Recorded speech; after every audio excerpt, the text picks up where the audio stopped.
question de vous inquiéter pour poursuivre vos études à l'étranger. Agence de travaux multiservices met à votre disposition de bourses d'études pour la chute. Jusqu'à 75% de soutien à seulement 1 750 $. Pas de frais d'ouverture de dossier. La paye s'effectue une fois obtenu son visa. Nous sommes toujours en pleine promotion à Bissau. Donc, promotion à Bissau, ils continuer pour un visa d'études, il y a Chypre. Donc, et la bourse. La fois passée, par témoignage des alliés, dans 1750 paiements après obtention de visa. Durée 3 à 5 jours.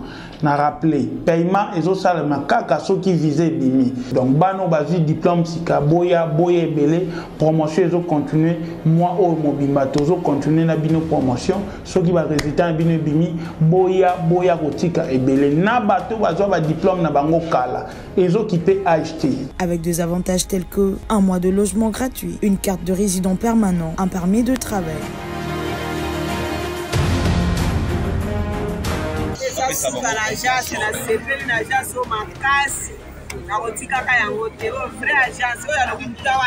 Nous avons été aidés par l'agence des maîtres consulting. En tout cas, le travail a été très bien fait. Pour d'autres services, l'agence de travaux vous facilite la tâche d'avoir de documents administratifs pour la conception et la gestion de vos projets d'entreprise. Notre adresse, immeuble GGE, 4e niveau, local 45, référence rond.Willery. Vous servir une autre priorité, telle est notre devise.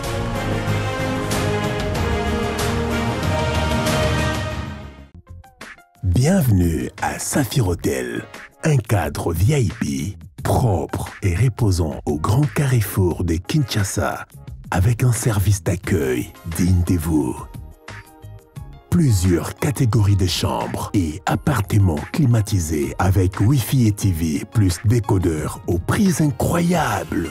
Petit déjeuner y compris dans son restaurant aux spécialités congolaises et étrangères. Ouvert à tout le monde, avec une réduction de prix pour les clients qui séjournent à l'hôtel.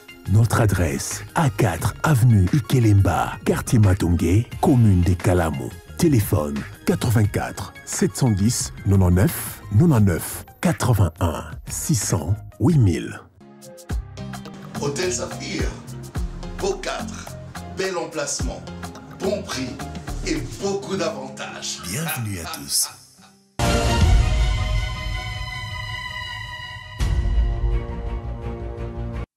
Très bien. Allez, nous sommes en direct.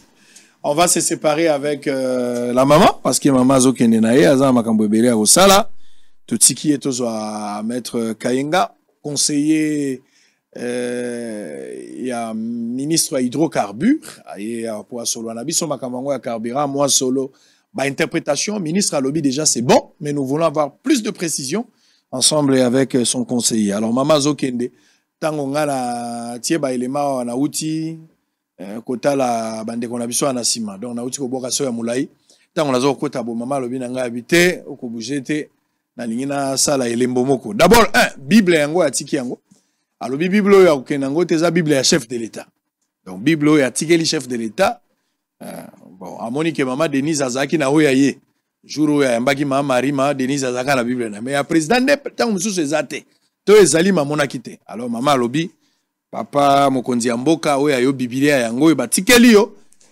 ngai yo soki bosali activité na yebi forma kopesa ngote soit na kotele makaka na cortège na kobwakela ta mura moko mura zu yango comme ça ayo kopesa na yebite soit na kosala yango na kutana na pasteur na ye dayo na pesi pasteur Dalo comme ça pasteur Dalo ayebi ata na losambo en plein culte ko kopesa président.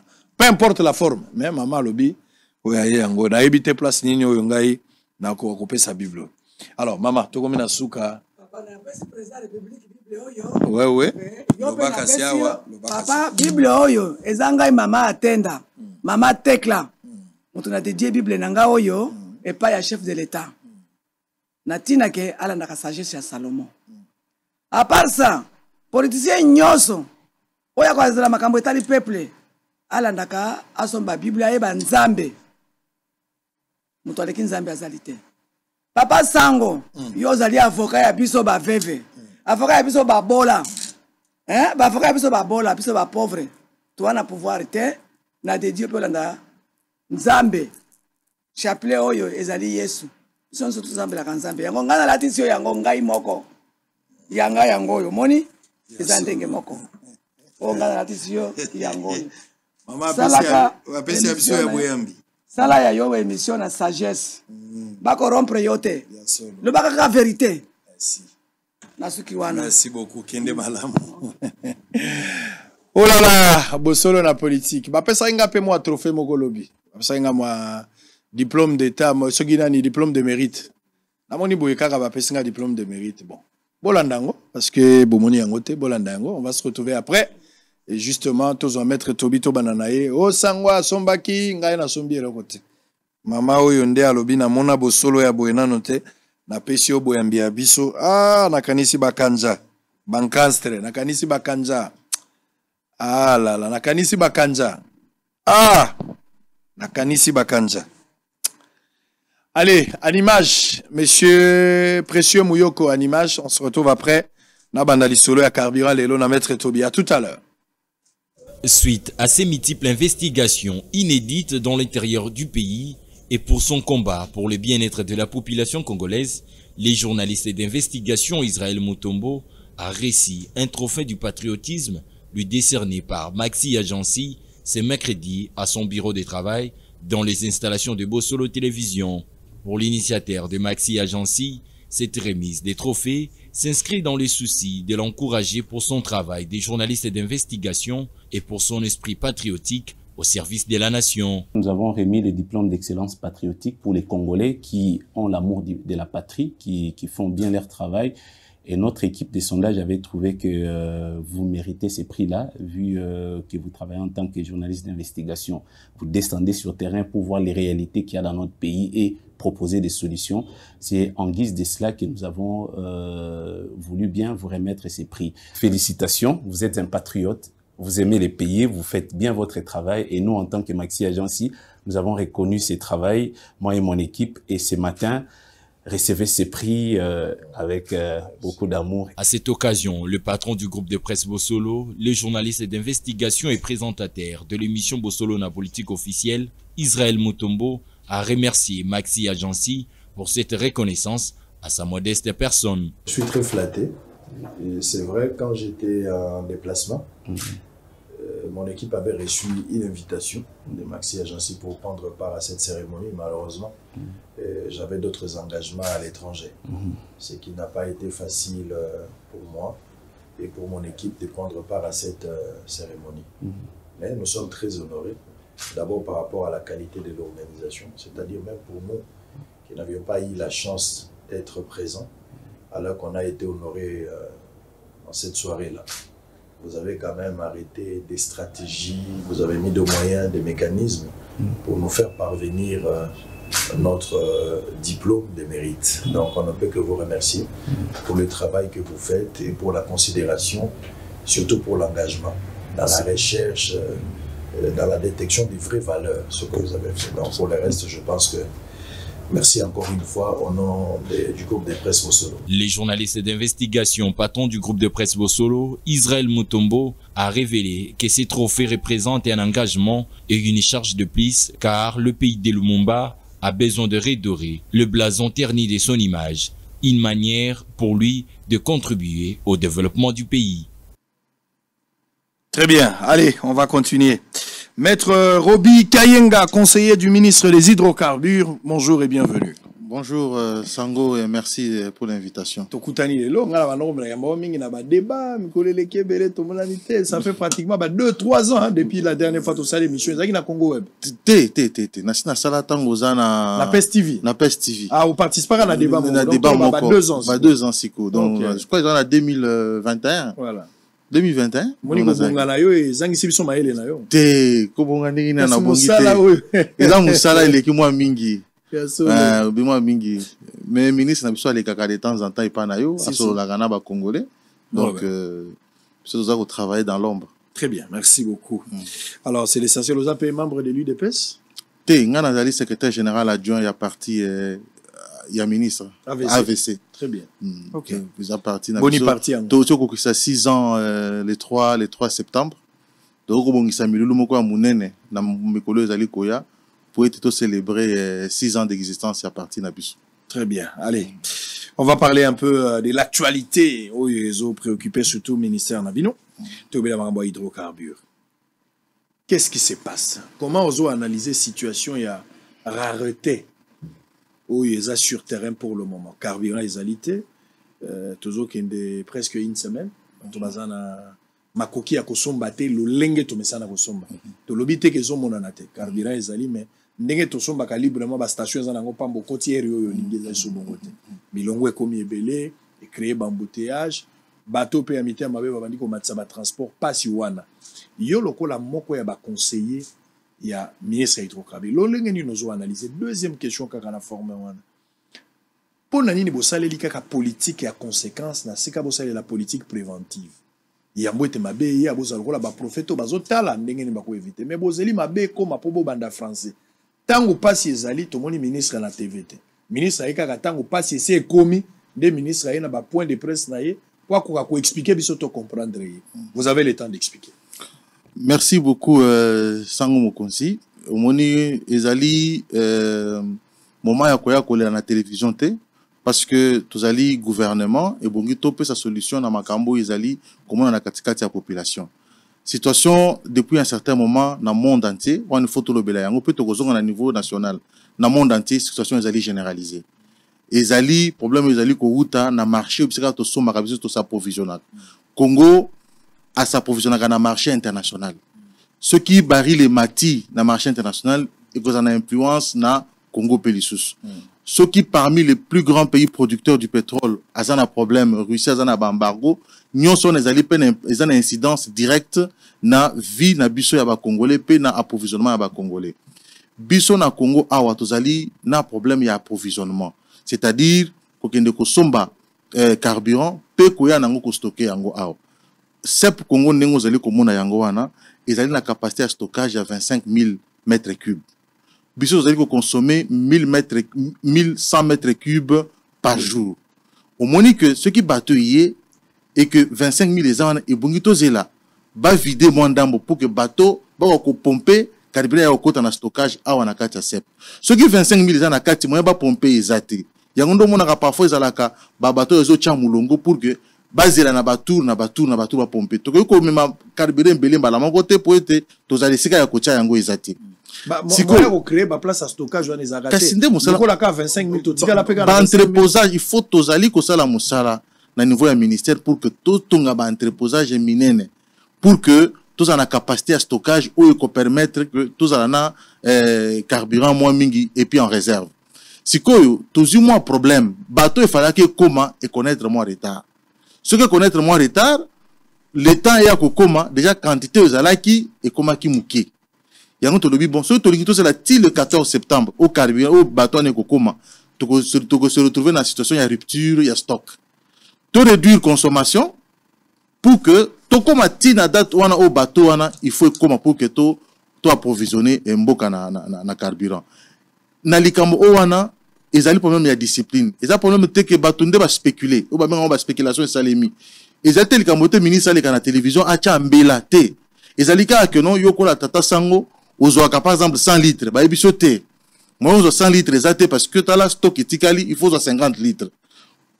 Et que dans tous les sens. Bateau qui va so ba ebisé 15 litres, 20 litres, les ozo 50 litres et comme problème. Bateau ba welisi, carburant za sous-souté, bateau ba paniquer, yangonde memi situation to zanango. Ce que ça dit to changer ba comportement na biso.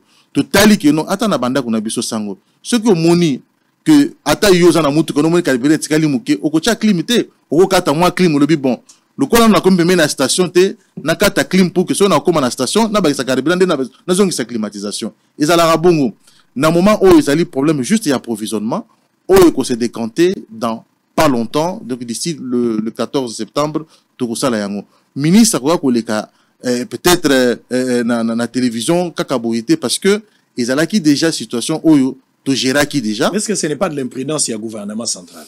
Non, ils allaient imprudence te. Ceux qui bateau connaissent retard. Ils ont pas même imprudence na bisoté. Biso na ebiso que tokoki ko yana ba bateau te vanda wana pour place à stocker carburant ezate. Ceux qui ont 25 000 barils wana et 25 000 mètres cubes na CEP par exemple.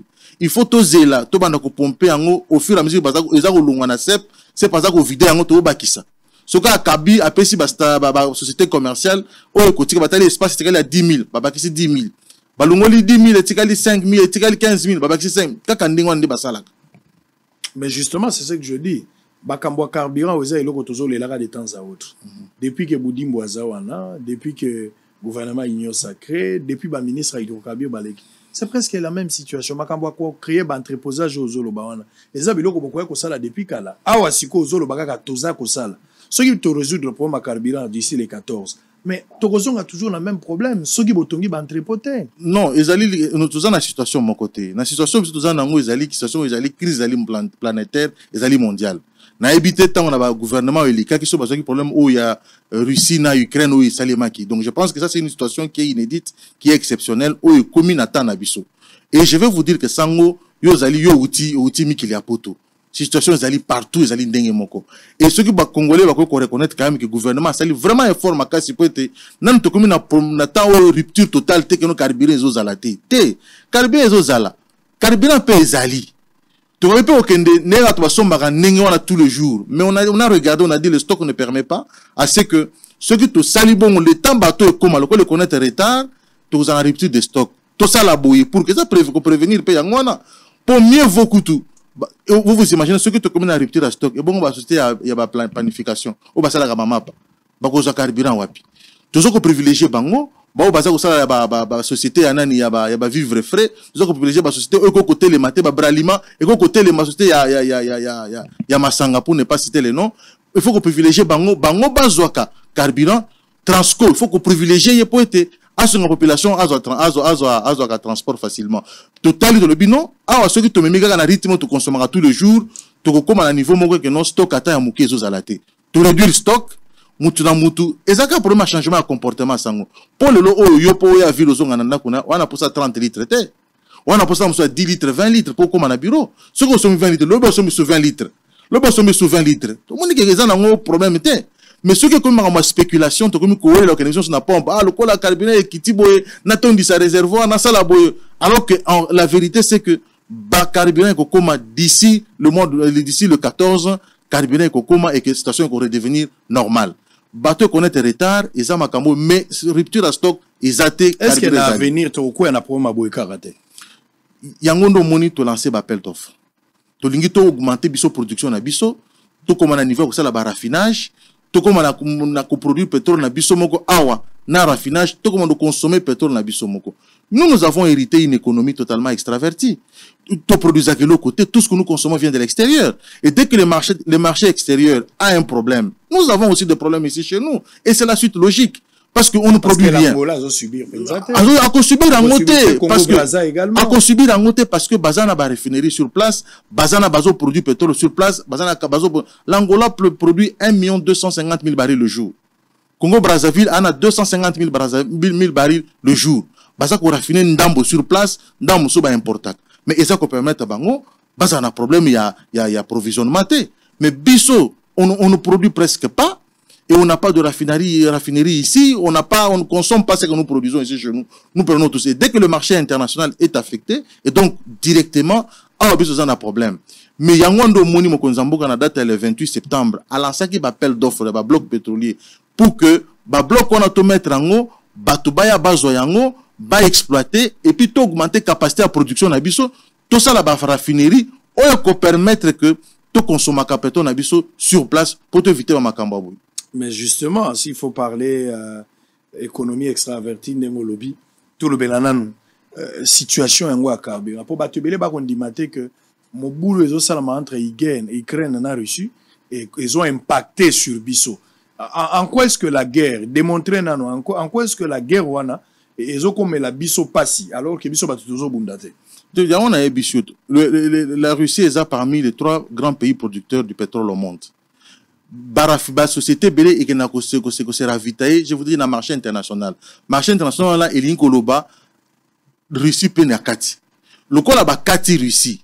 Ba occidentaux bango moko yo quitté que na Allemagne bazongeli charbon.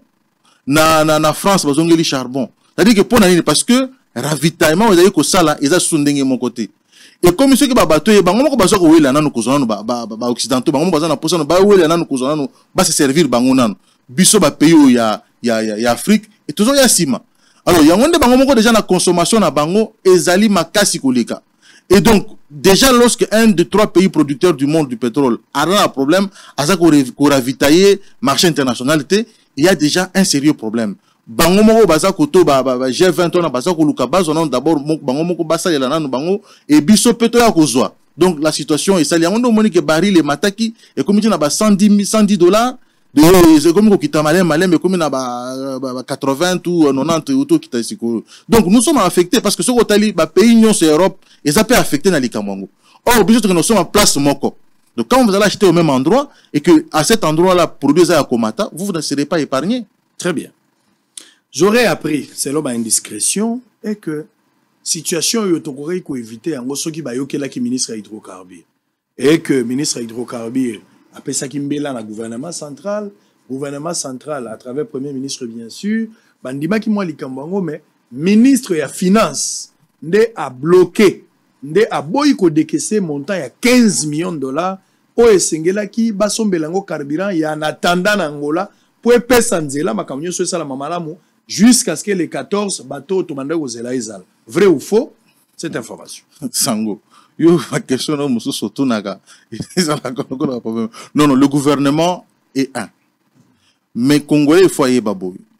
Ils en ont ordonnance, il y a chef de l'État, où ils allaient fixer par attribution, il y a chaque ministère.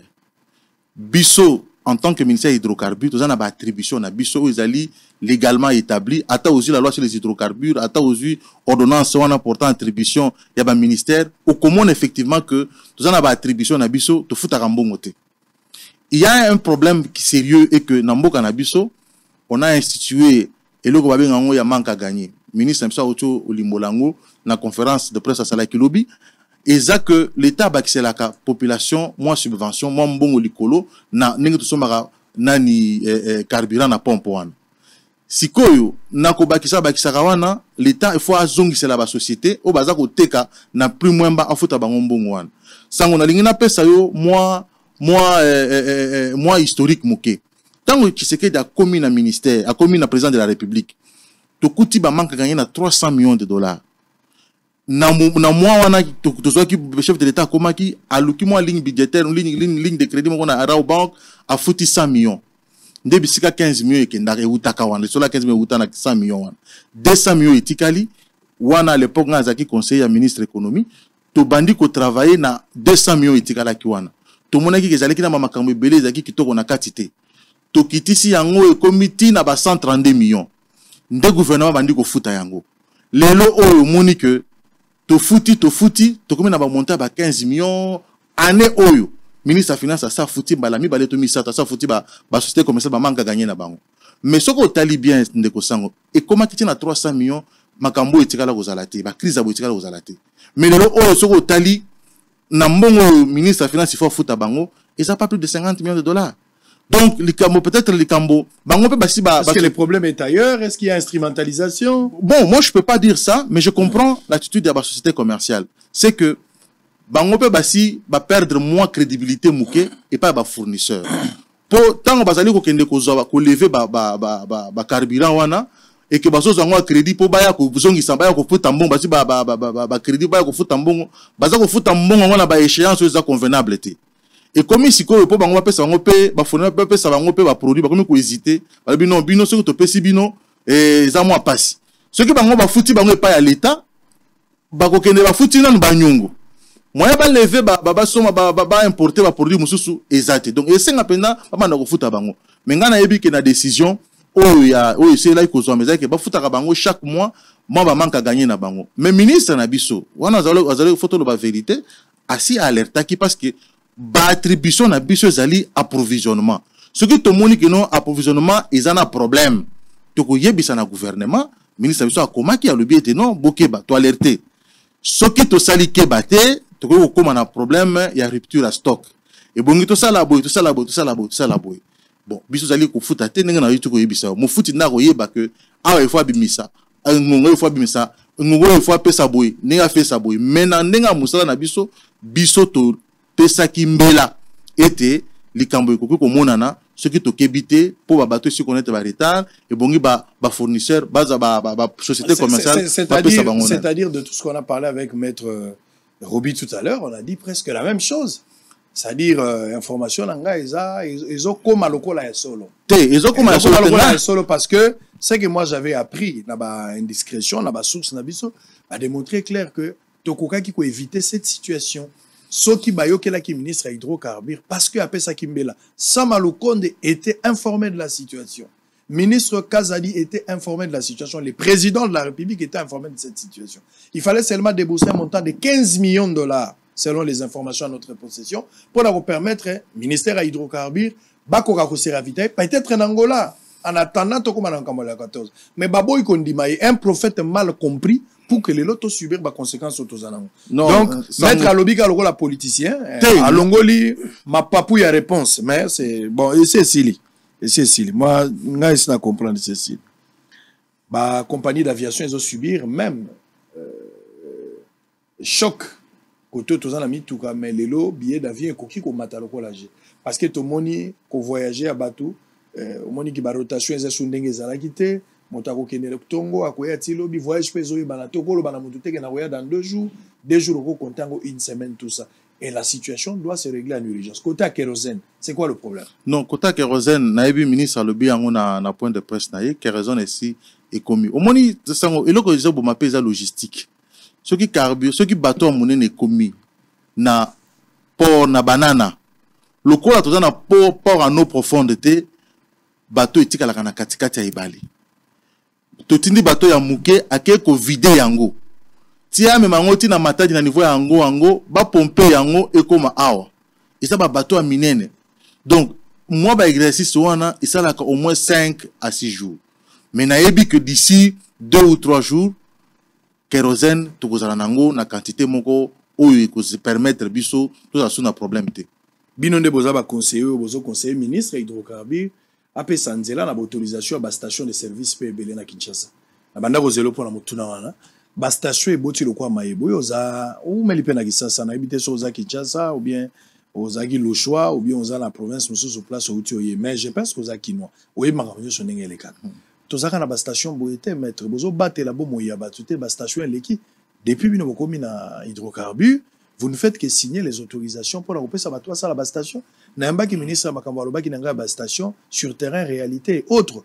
Bino ba conseiller, bino ne bon ministère. Ndeko sango, je crois que Oyamba qui ministre, il faut qu'on réponde. Na uti ko yebisa yo awo. Et bongi total la ordonnance ya ba attribution de chaque ministère. Biso to pesa autorisation de bâtirité. Muto ko kende ajunda kunaye, azu lo pangu, alingasa la station. À quelle autorisation de bâtir? Bah, si y a un ministère de l'urbanisme. Mais tant y a bandi kotonga, tant soit ebisi bisoté.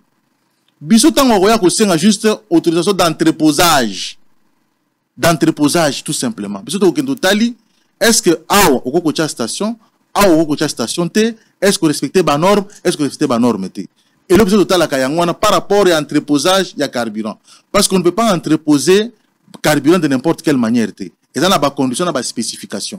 Je n'ai pas expert na biso, mais banda biso to ya, et na station belé zo fonctionner parce que to kenda ki to moni que non, ba condition ezali mala monté ministre aboy ko pesa ba autorisation. Muto ko la muso za sa tongi na ya silisi. Ayo ko siko passe autorisation et pas na biso. Et puis la situation auto kuti commission moko basile kocha sur l'instruction en chef de l'état, ministère de l'urbanisme na ministère ya hydrocarbures. Il y a même un arrêté qui est en train d'être préparé au ministre à Kozoa, au ministre à Kozoa, pour assainir secteur wana, ko assainir paix et l'eau wana. Mais biso to pesa autorisation de bâtirité, to pesa cette vraie autorisation d'entreposage, mais to pesa autorisation de bâtirité. Bon, tu n'as pas compte environnement place pour zo pesa là. Mais biso te, ce que mutake ko tonga, ake ko somba, le pango na pesa autorisation de bâtir à tongi. Biso to ya pour na la condition au ko entreposer carburant, ce que ça ezali conforme. Mais ba station ebele et etango biso to za awate. Biso ba station to kuti ke zaki na ba condition te to suspendre yango et ça la kate muso la station moko bino suspendre par exemple.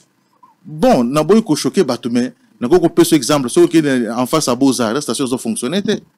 Mais batongi yango so ko talika na 24 wana ministre muto suspendre ki ba apesa autorisation te. Ba station muso ezali to pesa autorisation te. Mais il faut yeba peu que sango isa eloko moko bato bayeba kate. La vente de carburant à la pompe sur le petit commerce. Soko tangi la loi sur le petit commerce. À l'époque, beaucoup de Congolais n'avaient pas assez de moyens pour ça la station.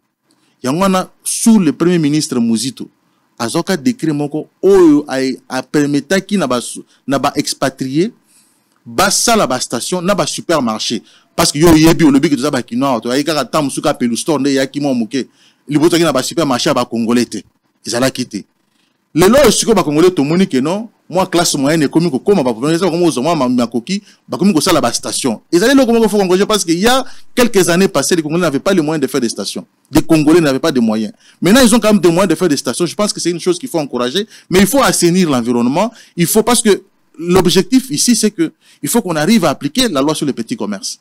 Ce qui doit appliquer en Ngolelo, la société est belée. Donc il faut qu'encourager les Congolais à investir, mais donc investir en respectant les normes, la loi. Très bien, on va revenir pour prendre dossier à bloc pétrolier. Il y en a quand même quelques éléments. On va suivre les discours du ministre Didier Boudimbu. Ah, le Belagi quand même, Makambo Etali, pénurie à carburant et Tungisi Bato ministre Yemoko a pesi précision. Nous devons mettre ça tout le temps pour permettre à Bato Bayoka au ministre à lobby.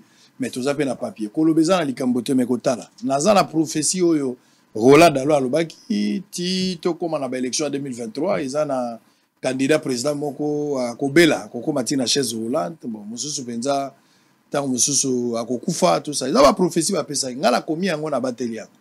Tozo zelati to comme kuna yango Alobaki moto azoboya liwa a éviter na ko za candidat président pour bakamba liwa ezali na prophétie wala. Bon, ceux qui peuvent mususu bakufa, ça c'est leur problème ngala kolobelo côté mais tozo tala. Ceux qui professionnels ko kisamite, ce sont des mauvais esprits. Nous allons demander au pasteur de revenir sur sa prophétie. Mais tout autant, parce que la Bible est sur pouvoir et à examiner. Tout autant, je crois que c'est un serviteur de Dieu que ce qu'il a dit là est vrai. On a combo la Bible où il va passer Simon Diminaye, président de la République. Suivant, c'est qu'a été le discours, le point de presse ou la mise au point du ministre des Hydrocarbures Didier Boudimbu à Lobiango. Paul les Ali, qu'on spéculait, yoza na mbokate, d'abord ils ont maîtrisé ma cambouté. Soit aux Alibanda, tous aux position na yote, soit aux Vanda Ressus, soit aux Alakapé. Bon, on ne comprend rien. Biso batozali à tous les victimes, Toyoka, ministre Alobiboni. En image, on se retrouve après. Tom et Bima, Batini Kapoko na Kinshasa et Koko Pesa Biso moi retard muki. Ndenge lokola ministère hydrocarbures na tutelle nangai, to vanda ki ngai na ba expert nangai. Na bande ko ya CEP, na bande ko logistique nyonso po na ko yeba ndenge retrouver solution. Solution malamu o to monaki po na kokoka ko éviter koko so oyo eza o to bengi to ça la rationalisation to yeba ndenge ko diminuer quantité servie. Parce que na ville à Kinshasa na mokolo moko to salelaka 1100 mètres cubes po na consommation ya carburant mazout nyonso wana.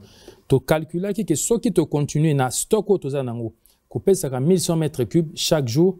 D'ici le 14, ils ajoutent na biso ya suka. Et au sala que le 14, après le 14, troza sou swatana litanga mon côté ya carburant.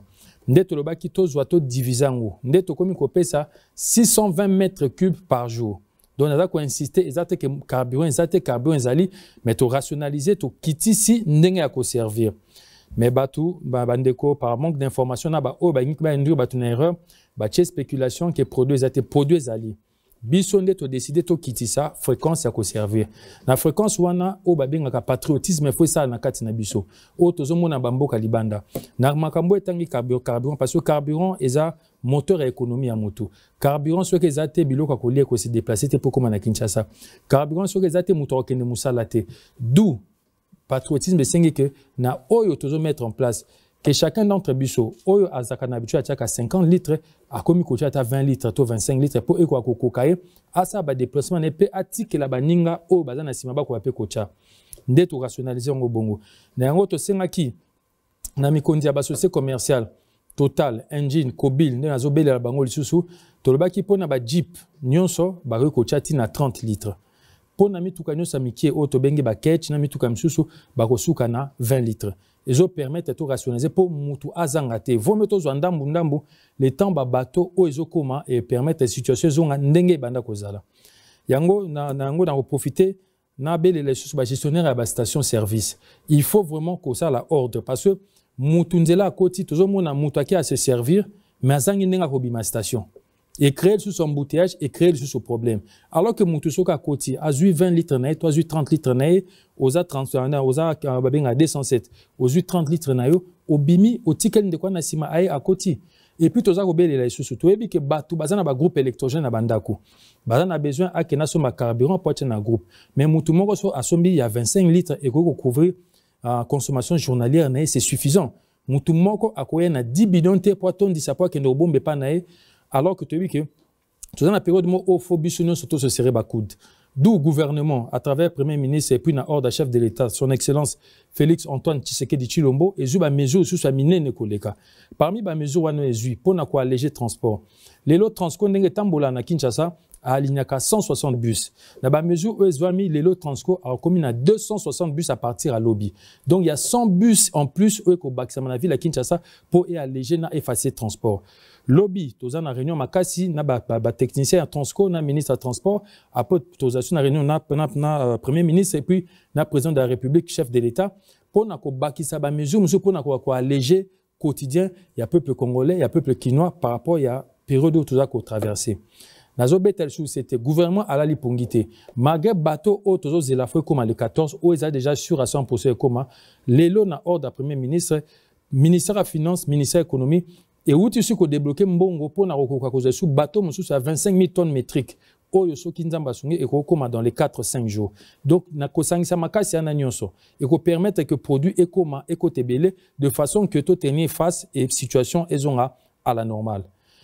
Batu baebi na o baebi te baeba ke l'État congolais na litre moko abakisera près de 1700 francs congolais tant mutaso mra litre na pompe essence. Et ça ba mesure o mokonzambo ka chef de l'État à lobby pour na social à congolais pour transport et bouger te ndeto continue à appliquer ngo peut tout ça ko continue à appliquer ngo mais toujours travail to ba ndenge ni to ko gérer ngo nazo beta sous c'était carburant ezali mais loko la quantité za mukie pour le temps babato comment to diminuer il faut to adapter mode na biso ko sala na ndenge to salaka na mesana ko cha 50 litres na cha 20 litres na mesana ko cha 80 litres na cha 30 litres de façon que bisonyo surtout ko circuler ti produit comment et puis nous sommes quoi continuer la bêtise sous marteau au na babengi pour na ordre et puis naza ko rassurer population qui na mikolezo ya likambo ekotikala na sima na biso. Merci beaucoup. Très bien. Allez, on va terminer avec maître Roby Kayenga, conseiller du ministre des hydrocarbures. Makambo bloc pétrolier to komina ngwa. Sango, oyebi bien que ministre Asila économie nga président de la commission il appel d'offres ya ba bloc pétrolier nga mona dali ko kamba commission wana to lancer chef de l'état lancer kango le 28 ou to lancer ba avis ya manifestation d'intérêt et tozali na période ya présélection pe siko tout ça la promotion à ba bloc wana période après sélection to pe si date ou date est bandit le 28 et au Kennedy dans mois de janvier période d'autres pays bateau ba ya ko déposer pour na bloc pétrolier jusqu'au mois d'octobre pour na bloc gazier pour to lingi to na gaz mois lombangu lokola to na gaz déjà dissous na kati ya la Kivu et ça consuper en même temps moins danger pour la population to na posa to na lombangu mingi to exploiter lokola talaka na ngambo ko na baza exploiter puis to lingi na lombangu mingi avant année aussi là to céder ba bloc à gaz on to banda exploitation à gaz pour na pétrole ba bloc pétrolier to za ko zela bato ba ya ko déposer Angoumou ezali bato baza ko benga bato baza ko déposer déjà ba dossier na bango baza ko déposer na ba bureau na biso bisiki ezali na immeuble son hydroc na deuxième niveau baza ko déposer dossier physique dali ko bomba to ko sala ouverture ba pli to ko bengi sabino boko za pour ko sala en direct loi et lobby faut ça la public donc to ko sala yango publiquement mon sala za ko salema lelo ba ngata na ministre na Cameroun maintenant le makambo yuti ko sala moyen to déplacer za société Tokotambola na ministre na bamboka ba paya pona okende ko j'ai appris que ministre dans 9 pays comme ça voilà il faut totambola ba mboka nyonso wana toke ba Houston tokende ba Londres tokende na ba bisika ba pétrolier bazala ka basangana pona ko lakisa bango ke te boya na mboka na biso ba bloc ezali ba potentialité ezali boya bo investir pour être toka na augmenter production na biso et toka na kozana ba raffinerie to commande consommer pétrole na biso moko awa na kati ya mboka tozali na posa population accompagner biso na projet wana ezali projet moko ezali malamu au moni sango ceux qui te produisent ne serait-ce que 200 000 barils or biso ba potentialité ils ont estimé à 22 milliards de barils de réserve. Mais ceux qui ont 200 000 barils à Pamba par jour, on multiplie en $100 au prix à baril lelo par jour, on multiplie en ça reste qu'on fait une année. Donc ils ont projet de développement en Mboka au ministre Assili Kocha en place. Ils ont co-dirigé Mboka, ils ont co-lobaloba mingité. Ils ont ça là projet amener ba réforme aminene. Oh makambo budimbo za ko sala na ministère na monga o etikala ko sala matin na Mboka na biso. Appel d'offre etikala ko sala nulle part na ba Mboka na biso banda loi za ko gize tidilo. Yamba la liboso. Ce qui projet au comité na suka na yebi ke ba congolais ba ko se retrouver ba ko za misala ba société wana ndenge ya mibeko na biso ba ko tonga banzela ba ko sala ba hôpitaux ba ko sala ba école ba ko sala ba ko fungola banzela ba ko sala ba ko sunga population o ya bisika nyo so bloc ezali po ba bloc eza na ville te ba bloc eza na zamba bako fungola banzela population kuna poso okena kinga kati eza zamba te boloba mususu eza côté ya kinga kati ya te me kinga kati non bloc 25 ezali ko kota ndambu na kinga kati côté mususu ezali ko de ba mai ndombe kuna elingo loba kota mai ndombe ezali zamba et donc kinga kati koti mwa ndambu moke elingo loba te ke nyonso wana non bloc 25 ke tina kota ba mai ndombe kiti côté kuna banda ko ezala kate bato ezala donc ba bloc nyonso wana ezali pona bato ba ko soumissionner bazo yango to ça la population musala tous carburant na biso moko pétrole na biso moko to banda ko produire pétrole na consommer pétrole na biso moko. Très bien. Alors maître tokomi na suka population azotala yo balingi bazo ba garantie. C'est vrai que le ministre a parlé bato ba croire pour un ministre ndé à lobby mais ba garantie ni tozala on va parler lo ba ministre. Ce qui tokomi na ba date wana makambo sala mindenge bino bozolo baté Congo e ko mandenge ni. Te Congo biso to sali appel d'offre. Date aux autres, par rapport à la pénurie à carburant. Il y a pénurie à carburant. Non, ça dit que bateau bateau pour lungwa. Attends, il y a autant que nous sommes matériel où il y a biso il y a chaîne. Bah c'est que on est au sala 45 jours. On moni comme qui. Les alliés là où bateau sali à kamingi. Surtout le d'ici le 14 bateau kokoma. C'est que tu dis que na ndenge bateau za ko yela na mai. Eza na nzela za kokoma dans autant de jours. Et y ba vitesse ba bateau yebani ba distance yebani ndenge salima. Tu to koma le 14 ba bateau kokoma. Mais oui, biso que bateau komi et au senga ndenge na yebisio manœuvre za minga logistique. Bateau ya minene koma ka pembeni te koma na matadité parce que biso za na ba port en eau profonde te.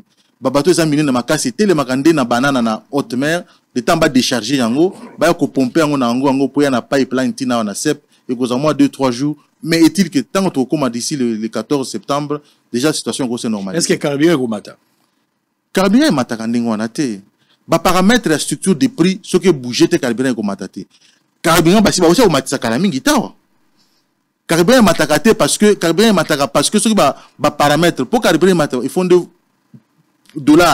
et mata il faut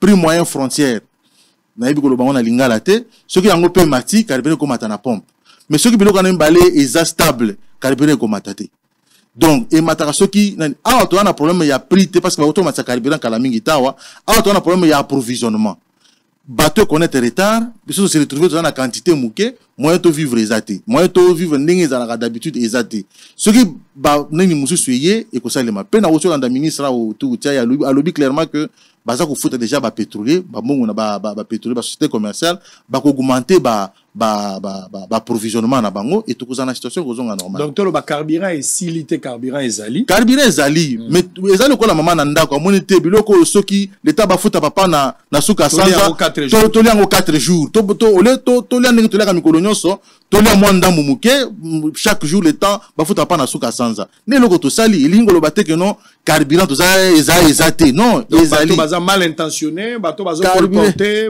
carburant ezali bata station de bacha ordre na ba station na bango soki mutoye pas peut-être parler avec le ministre de l'Intérieur associer les commissaires généraux et les commissaires provinciaux pour que police aille quoi appuyer justement ba mesure au non mais on ezali kambo faut basenga la police te on ezali musala naturel à la police neti ba moni que station ezali ndengo wana faut bacha ordre bango ba kozela te ba bingisa bango donc nous travaillons c'est un gouvernement la police musala na ezali kucha ordre pe ko bongisa ko batela batana biloko na bango so ba moni que ne sika bo désordre ezali il faut basa la potango to ko lo wana esala ba embouteillage quand on dit les embouteillages ba roulage il faut basa la wana il faut la police za la wana deux ans embouteillage que il faut à la automatique il faut à automatique il faut pas déployer confirmer que sans bus au ministre à lobby effectivement bazo code sango en circulation pour la pallier un problème à transport exactement parce que ya on a ebisio nani transport za kana subvention ya carburant carburant il y a Transco aussi mbarangote au moins nenge tikali mukewana tu par exemple que notre Transco ya consommer attend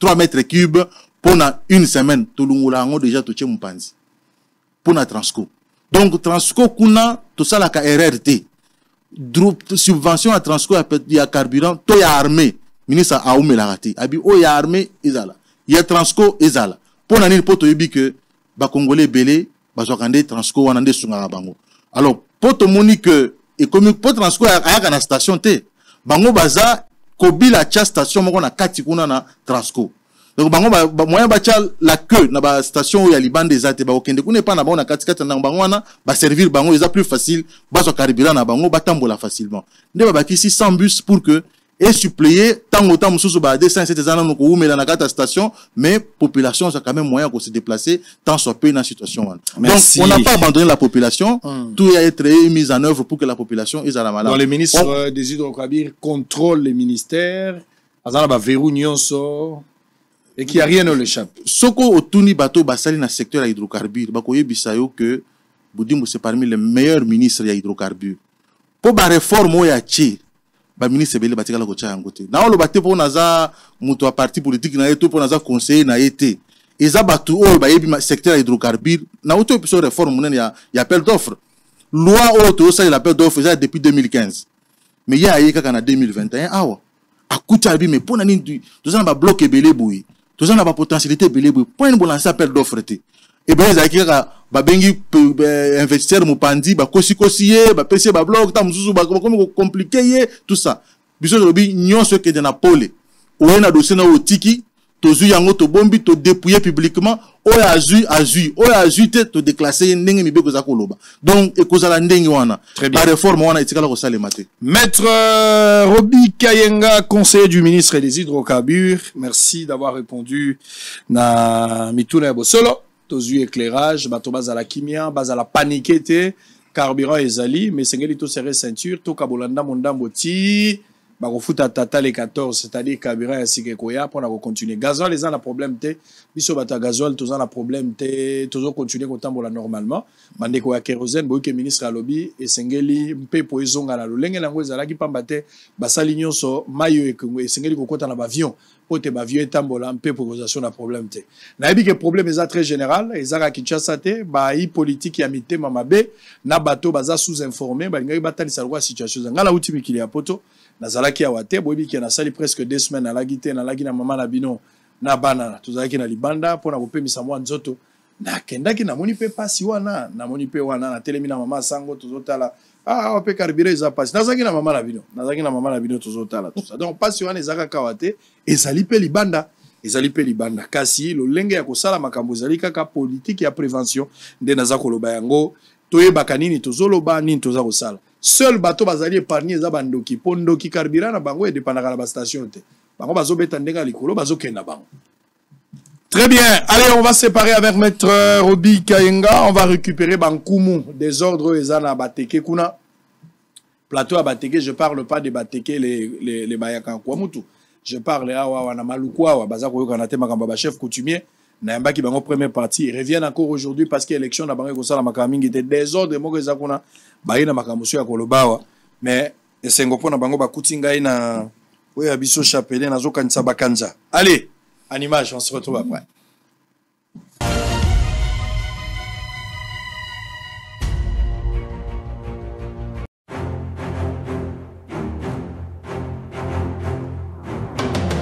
Question de vous inquiéter pour poursuivre vos études à l'étranger. Agence Tout Travaux Multiservices met à votre disposition de bourses d'études pour la Chine. Jusqu'à 75% de soutien à seulement $1 750. Pas de frais d'ouverture de dossier. La paye s'effectue une fois obtenu son visa. Nous sommes toujours en pleine promotion à Bissau. Donc, promotion à Bissau, ils continuer. Pour un visa d'études, il y a Chypre. Donc, et la bourse. La fois passée, par témoignage des alliés, na 1750 paiements après obtention de visa. Durée 3 à 5 jours. na rappelé paiement ezosalema kaka soki visé bimi donc bano bazwi diplôme sika boya ebele promotion ezocontinue moi oyo mobimba tozocontinue na bino promotion soki barésultat na bino bimi boya kotika ebele na bato bazwa badiplôme na bango kala ezokipe acheter. Avec des avantages tels que un mois de logement gratuit, une carte de résident permanent, un permis de travail.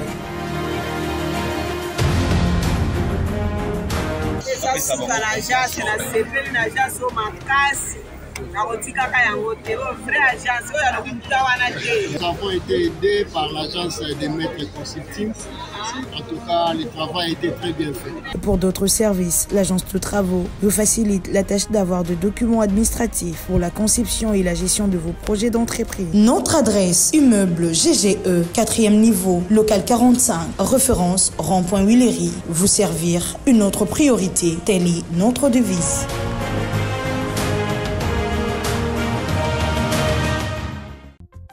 Bienvenue à Saphir Hotel, un cadre VIP, propre et reposant au grand carrefour de Kinshasa, avec un service d'accueil digne de vous.